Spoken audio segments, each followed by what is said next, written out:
I made it, and I worked very hard because I didn't get much support from my colleagues. These are white guys, you know?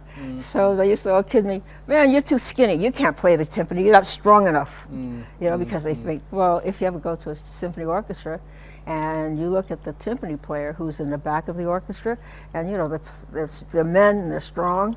So they looked at me with this skinny little girl, you know, she's going to be able to do it. Well, I fooled them. And the thing is, what people don't realize is that you don't always play loud.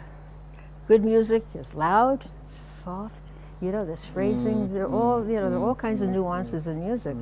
But when it was necessary, I could play loud. So what I did, I developed my wrists. And I had muscles all over. I used to be called Muscle Jones.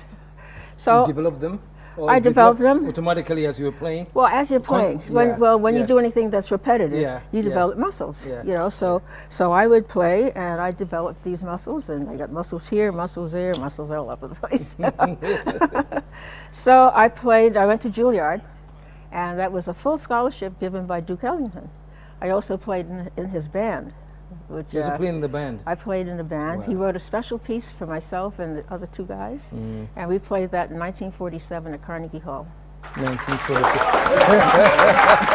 That is so beautiful. That is, and I'm so proud of your mother, man. Says, my mother, yes. You're not going to be cleaning any white folks' floor. No way you're going to clean white people's floors. And he made sure it didn't happen. Right. So I would say she was lucky. So looking back now, you know, see where the U.S. has come, you know, have a black African American as a president.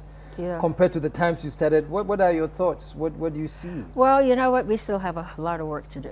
You know, Obama's the president, but that represents just a small segment of our society. Because as I point out to people, that within the black community, we don't have a trickle down. You know, in other words, the average white person can figure that if they do well, the chances are their children will do well. But we don't have that guarantee, because even if I do well, there's no guarantee that my children are still going to have to face racism. You know, so we have to overcome all of that so that it becomes a level playing field. So even though Obama is the president, that represents a very small fraction of our country, because basically we still have a situation where we're really not seen. You know, we're kind of invisible, you know, put to the background or so.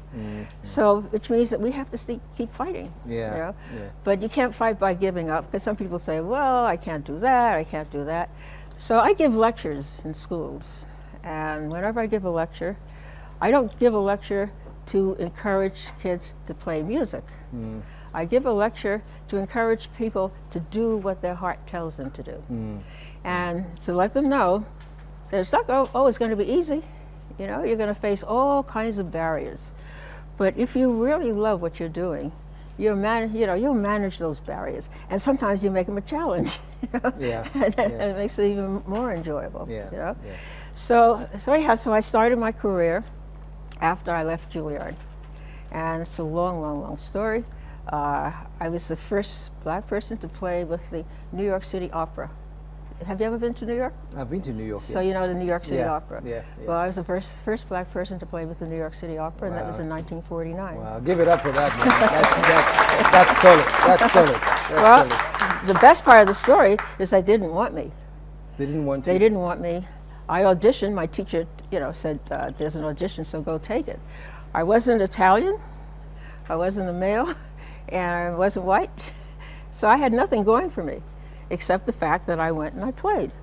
And they had no choice but to accept me, because I played a good job. So what they did, they still didn't want to take me.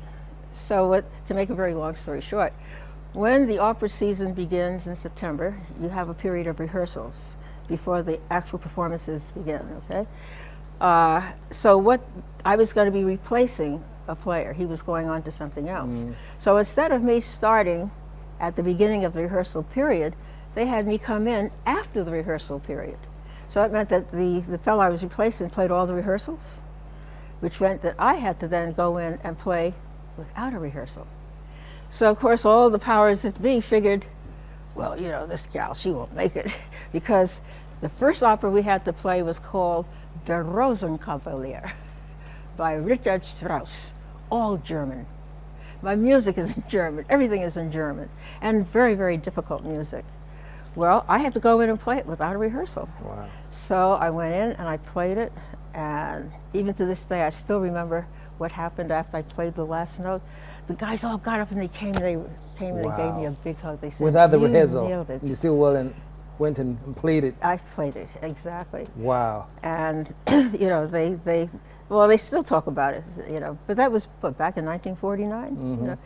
So anyhow, so I played with the New York City Opera and played with all the great conductors, including a man by the name of Leopold Stokowski. I don't know if you ever saw Fantasia.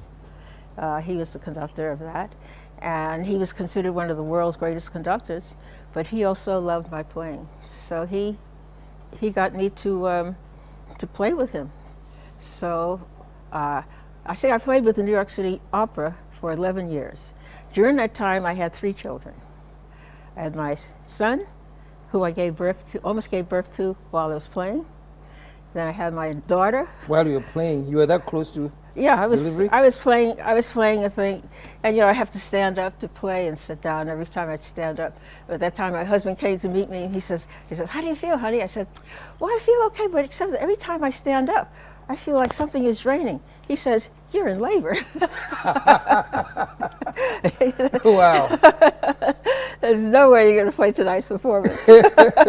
So they whisked you out? So, well, strange what happened. I knew I was in labor. So I said to the company, you know, I won't be playing the rest of the week. I'm going to have this baby. So a man came in to sub for me.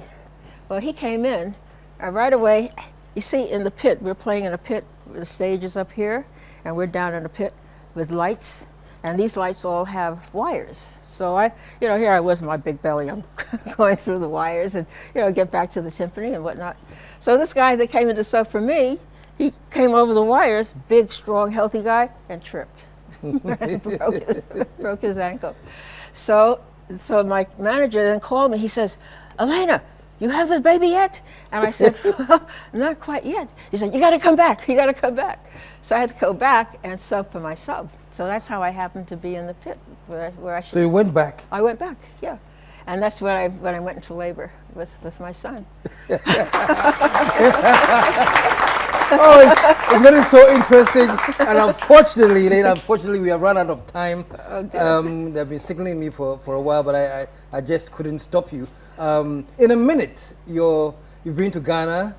The first time? First time. First time to Africa. First time to Africa? Yes. Wow. Because I've traveled almost every country in the world already, but never came to Africa. Okay. So we're so glad to have you here. Well, I'm so glad to be here. It's an honor that I get to speak to such a great, inspiring personality. Well, it's my honor that you asked me. My pleasure. Show some love one more time for Elayne Jones. Oh, folks, time flies when things are getting deep and fun, but stick around. There's more to come. We'll be right back.